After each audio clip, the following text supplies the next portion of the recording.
धर्मांतर धर्मांतर धर्मांतर धर्मांतर नाहीये. अंधभक्तांना धर्मांतर नाही, लक्षात घ्या. हे ख्रिस्तांतर आहे.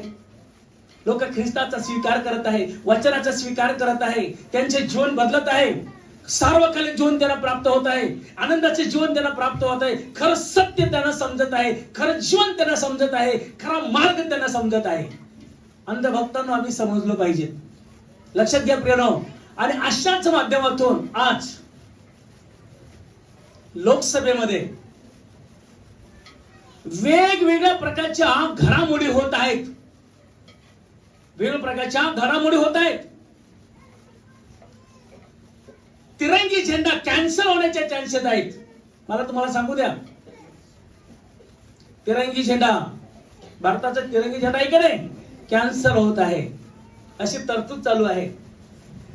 भारतामध्ये सर्वत्र भगवं वादळ निर्माण होण्याचा प्रयत्न आहे. कानकोल के सुनो, भारतामध्ये जो राजदंड आहे ना, राजमुद्रा जे आहे ना, राजमुद्रा कशाला म्हणायची आहे, कोण सांगेल का मला? राजमुद्रा, राजमुद्रा कोण सांगेल मला? राजमुद्रा ते नाही का, तीन सिंह, हॅलो, ते तीन सिंह भारत स्वातंत्र्यापासून आहे, परंतु ते तीन सिंहाची मुद्रा काढलेली आहे आणि सिंगल नावाचा एक स्तंभ त्या ठिकाणी उभा केला. काल मंत्रालयामध्ये भयानक वादळ निर्माण झालेलं आहे, सगळे एकमेकाच्या विरोधात. प्रियांनो, सैतान हा गरजणाऱ्या सिंहासारखा कोणाला गेला म्हणून उठलेला आहे. अजून आम्ही झोपेत आहोत.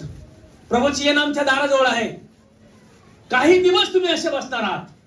कानकोल के सुनो, प्रत्येक जाती धर्मामध्ये तेढ निर्माण होऊ लागलेले आहे, मतभेद निर्माण होऊ लागलेले आहेत, राजकारणाला उधाण आलेलं आहे,